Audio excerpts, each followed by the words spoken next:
Okay, hello, हाय। स्वागत है आपका एक नया सेशन में। मेरा नाम है अजय किसरोंके और आज जो हम लोग टॉपिक देखने वाले हैं वो है ग्रेविटेशन। हमने ग्रेविटेशन के अंदर पिछली बार एक सेक्शन कंप्लीट कर लिया था, उसी के आगे कवर करेंगे। तो we had covered introduction, circular motion, earth apple की तरफ क्यों मूव नहीं होता है, universal law of gravitation, universal gravitational constant, importance उसका, free fall, acceleration due to gravity, और आज के इसमें हमको मास एंड वेट कंप्लीट करना है। तो चलिए शुरू करते हैं। सो फ्री फॉल हमने कल देख लिया था, एक्सेलरेशन ड्यू टू ग्रेविटी देख लिया था हमारे पिछले सेशन में, एंड अभी जो हम लोग देखने वाले हैं वो है मास। नाउ मास होता क्या है? So mass is nothing but material content of a body. मतलब आपके पर्टिकुलर मैटर का कंटेंट कितना है उसी को हम लोग मास बोलते हैं, और उसका यूनिट क्या रहता है? केजी। केजी में गिनते हैं हम लोग उसको, और किस चीज़ से रिप्रेजेंट करते हैं? कौन सा लेटर? Small M. तो we are going to use small M for let's say denoting mass, और वो उसका यूनिट क्या है? KG, and it is nothing but called as material content. Material content of your body of any body is called as mass of the body. तो material content को बोलता है। अब मास का ये देखते हैं कि किसी और चीज पर डिपेंड करता है क्या? तो greater the mass greater is the inertia. Mass का एक इफेक्ट क्या है? अगर आपका मास बढ़ता है तो इनर्शिया भी बढ़ता है। तो दैट मीन्स हम लोग रिलेशन क्या बोल सकते हैं दोनों के बीच में? Mass is directly proportional to inertia. मतलब इनर्शिया सपोज से बढ़ता जाएगा अगर आपका मास ज्यादा है तो। Simple logic. Thus the mass of an object is constant and does not change from place to place. तो प्रॉब्लम कैसा है कि मास एक मटेरियल कंटेंट है। अब मान लो तुम अर्थ से किसी दूसरे प्लेनेट पे गए, मटेरियल कंटेंट तो बदलने नहीं वाला। आपके बॉडी के अंदर जितने पार्टिकल्स हैं उतने ही रहने वाले हैं। So that means if you are on earth या फिर यू आर ऑन सन, मान लो अर्थ के ऊपर हो आप और आपके बॉडी के अंदर पार्टिकल 200 हैं सपोज फॉर एग्जांपल, तो सन के ऊपर जाने के बाद भी 200 ही होंगे, मार्स पे जाने के बाद भी आपके 200 ही पार्टिकल्स होंगे। Now as mass is measuring that quantity of particles, अब let's say material content, so because of that जो आपका मास है वो कैसा रहता है? सेम रहता है। आप कहीं पर भी जाओ, इक्वेटर पे जाओ, पोल पे जाओ, अर्थ पे जाओ, सन पे जाओ, मार्स पे जाओ, जहां पर भी जाना है जाओ, but mass will always remain constant. Why? Because it is measuring material quantity. Material quantity को गिन रहा है तो पार्टिकल चेंज नहीं हो रहे, तो आपका मास भी चेंज नहीं होगा। अब बात करते हैं वेट के बारे में। अब वेट क्या होता है? Now weight of an object is the force. Weight क्या है? एक फोर्स है with which it is attracted towards the earth.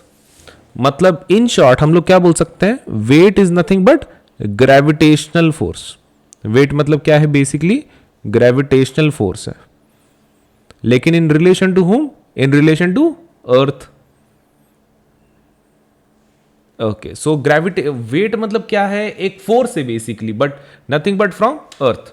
Gravitational force is the force of attraction, and weight मतलब क्या है? Gravitational force exerted by earth itself. अब weight आप अलग अलग जगह पे अलग अलग चीजें होंगी। जैसे कि अगर मैं बोल रहा हूं वेट ऑन मून, अगर वेट ऑन मून बोल रहा हूं मैं, तो मैं उसको कैसे डिफाइन करेंगे? Gravitational force exerted by the moon on the object, ऐसा। सो दैट मीन्स वेट कैसा है? इन रिलेशन टू समथिंग है। तो हम लोग जनरली अगर कुछ मेंशन नहीं है तो वेट को किसके रिलेशन में पकड़ते हैं? ग्रेविटेशनल फोर्स अर्थ के कंपैरिजन में। So weight is nothing but gravitational force in relation to earth. अब वेट एक फोर्स है, अब फोर्स का यूनिट न्यूटन है, तो वेट का भी यूनिट क्या होगा? न्यूटन ही होगा। So its unit is Newton and it is represented by let's say N. ठीक है, एन से रिप्रेजेंट करते हैं न्यूटन को। हाँ, लेकिन जो आपका वेट है, वेट को किससे रिप्रेजेंट करेंगे? डब्ल्यू से ही करेंगे। Are you understanding? न्यूटन को एन से रिप्रेजेंट करेंगे और वेट को किससे रिप्रेजेंट करेंगे? कैपिटल डब्ल्यू से। मास को हमने स्मॉल एम से किया था ना, इसको कैपिटल डब्ल्यू से कर लेंगे। Now force is equal to mass into acceleration. Is it correct? Force is equal to mass into acceleration, right? But acceleration gravitational force के या फिर ग्रेविटी के अंदर कैसा रहता है? Acceleration due to gravity. So M into क्या करेंगे? जी करेंगे। क्यों? क्योंकि acceleration is equal to acceleration due to gravity, right? A is equal to G, तो is equal to M G आ जाएगा। अब प्रॉब्लम ये है कि ये जो फोर्स है जिसके अंदर आप अर्थ का फोर्स की बात कर रहे हो, क्योंकि जी कहां पर आता है? आप अर्थ के बारे में बात कर रहे हो। Acceleration due to earth, correct? Acceleration due to gravity of earth, ऐसा। तो ये फोर्स किस में कन्वर्ट हो जाएगा फिर? वेट में। मतलब कुछ भी नहीं है आपके पास। जो फॉर्मूला है इसका फोर्स का, F is equal to M G, आप खाली F की जगह पे क्या लिख दो, W लिख दो, और फिर वो आपका वेट का फॉर्मूला हो जाता है। डन। अभी weight is a force that acts vertically downwards, obviously क्योंकि ग्रेविटेशनल फोर्स है। तो अपना जो प्लैनेट है अर्थ, वो किधर खींचने की कोशिश करेगा आपको, नीचे। अगर आप उड़ने की कोशिश करो या फिर आप ऊपर हो तो आपको नीचे खींचने की कोशिश करेगा वो, right. So it is always a vertically downward force. Weight on pole is more than the weight on equator, ये बहुत इंपॉर्टेंट है। अब ये कैसे, देखो रेडियस कैसा है, रेडियस ऑफ पोल, जो आपका पोल पे रेडियस है वो आपके रेडियस ऑफ इक्वेटर से काफी छोटा है, राइट। व्हाई? क्योंकि आपका जो प्लैनेट है वो कैसा है, पूरा स्फीयर नहीं है। नाउ बिकॉज ऑफ दैट जो आपकी रेडियस है इसकी पोल की, वो काफ़ी छोटी है as compare to radius of equator. Equator की रेडियस काफ़ी बड़ी है। नाउ ये हो गया हमारा रेडियस के बारे में, बट हमको किस में इंटरेस्ट है, वेट में। लेकिन वेट किसी ऊपर डिपेंड करता है, वेट का फॉर्मूला क्या बोला हमने, mass into acceleration due to gravity, right, mg। Okay, तो फिर हम क्या करेंगे, अब g को ये करते हैं, क्योंकि मास तो कांस्टेंट है, मतलब सब कुछ किसके ऊपर डिपेंड करता है, g के ऊपर। Okay, so g of pole कैसा होगा, ज्यादा होगा as compare to g of equator. अब ऐसा क्यों, देखो कैसा है कि अगर आपका g का फॉर्मूला आप देख रहे हो तो g का formula is gm/r²। So g और m तो कांस्टेंट है, तो g का वैल्यू किसके ऊपर डिपेंड करता है, it is inversely proportional to radius square. मतलब जितना आपका रेडियस बढ़ेगा उतना आपका पोल के अपना g का वैल्यू क्या होगा, कम होगा, उल्टा इनवर्स रिलेशन है। तो आप देख सकते हैं अगर रेडियस पोल की कम है, रेडियस कम, तो उसका ग्रेविटेशनल एक्सेलरेशन कैसा आएगा, एक्सेलरेशन टू ग्रेविटी ज्यादा आएगा, उल्टा इफेक्ट, इसलिए साइन चेंज हुआ। नाउ g ऑफ पोल मतलब acceleration to gravity at pole is greater than acceleration to gravity at equator.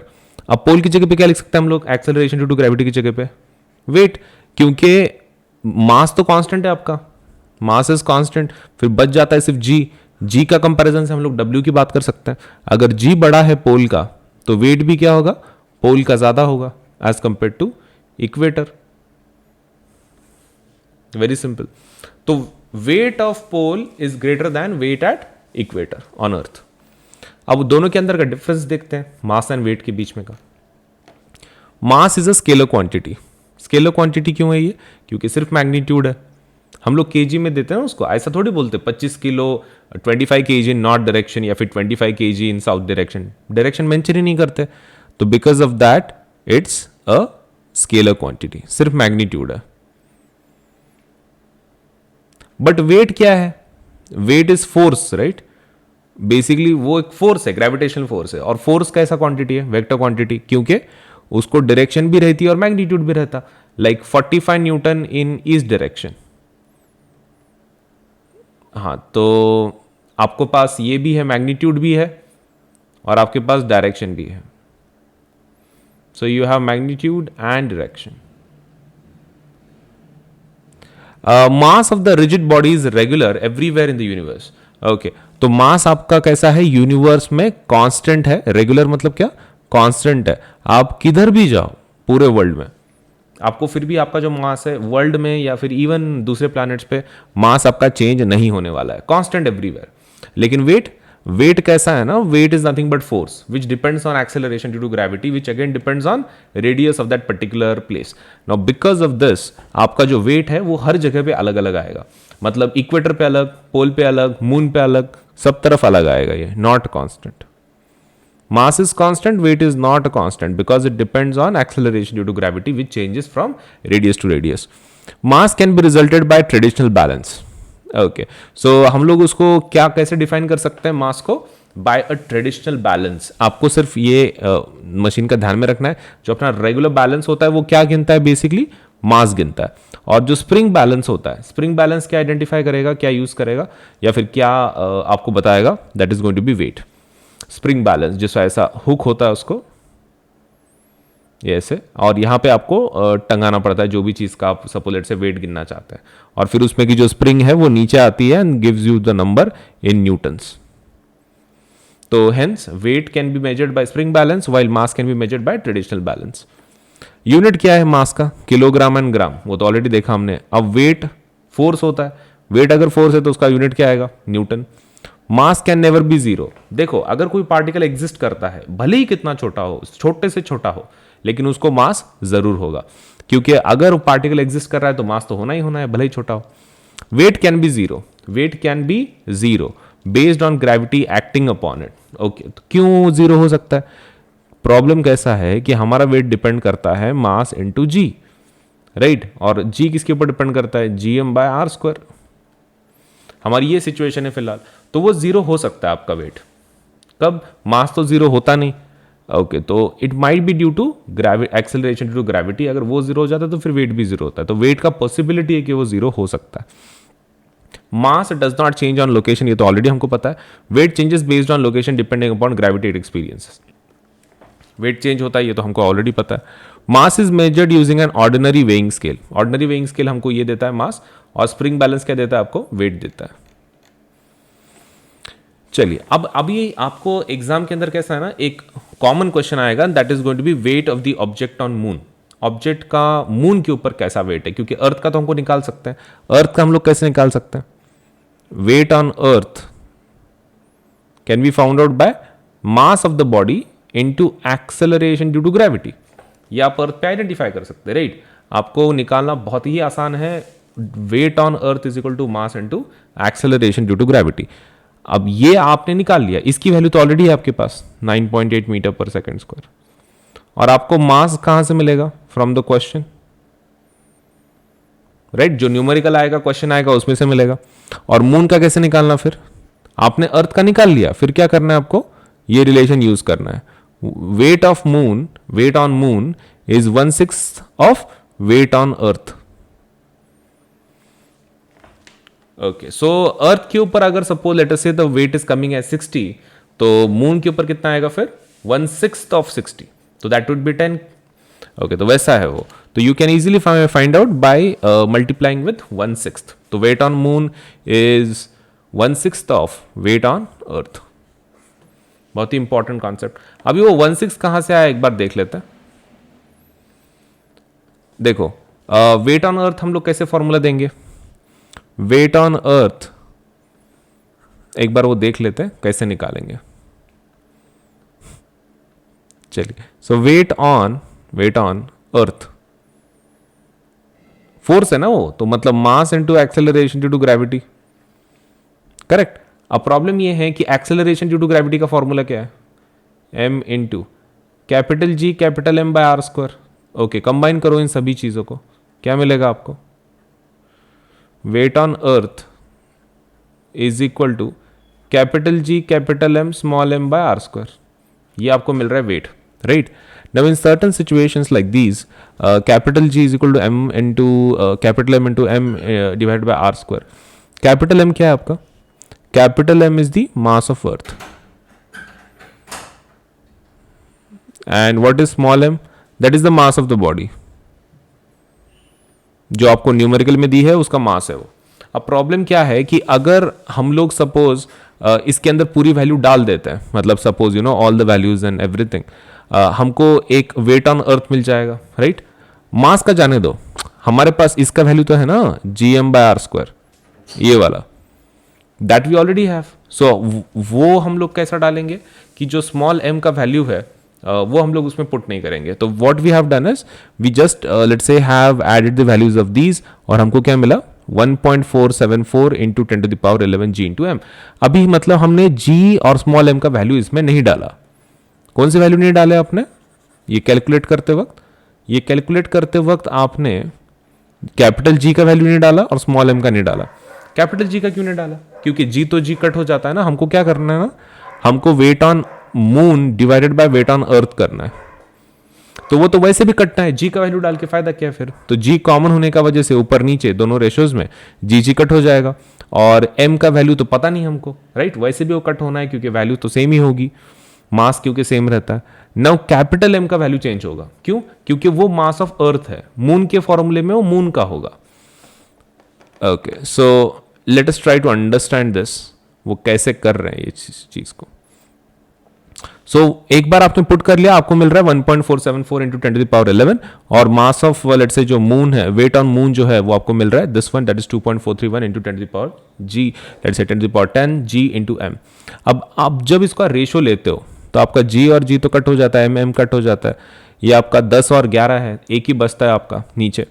So you have division of 2.431 divide by 1.474 जो रफली कितना आता है 0.165, और उसका आंसर क्या है एक्चुअली, मतलब किसका रेशो है 1/6 का, तो 1/6 का answer is going to be 0.165। तो हो गया, ये इसे प्रूव करना है आपको। So these values are suppose to be added. अब एग्जाम के लिए आपको क्या करना है, ये डेटा याद करना है। मास ऑफ मून, ये बहुत इंपॉर्टेंट है एग्जाम के लिए। मास of earth, mass of moon, radius of earth, radius of moon, ये चीजें अगर आपको याद हो गई तो फिर कैसा है, आप ये आसानी से ये रिलेशन आइडेंटिफाई करके सॉल्व कर सकते हैं। Weight on moon is 1/6, let's say weight on earth. हो गया, दैट्स इट। चलिए फिर अब एक काम करते हैं, अभी हम लोग मिलेंगे नेक्स्ट क्लास में। ये तो आज के लिए बस इतना ही, बाकी हम लोग अभी नेक्स्ट क्लास में मिलेंगे और फिर कुछ नया चीज़ें देखेंगे जैसे कि न्यूमेरिकल्स ऑफ ग्रेविटेशन, राइट। चलिए फिर रिवाइज कर लीजिए, अगर आपने पहला वीडियो नहीं देखा है इसका पार्ट 1 तो पार्ट 1 भी देख लीजिए और पार्ट 2 भी देख लीजिए, ये अभी तो recorded, kindly please see as पर रिक्वायर्ड फॉर योर रिविजन। चलिए देन नेक्स्ट क्लास में मिलेंगे और न्यूमेरिकल करते हैं फिर। Thank you, bye bye. And before we end, video को लाइक करें, चैनल सब्सक्राइब करें, बेल आइकन जरूर दबाएं। Video like, channel subscribe, bell icon. चलिए, thank you and bye bye.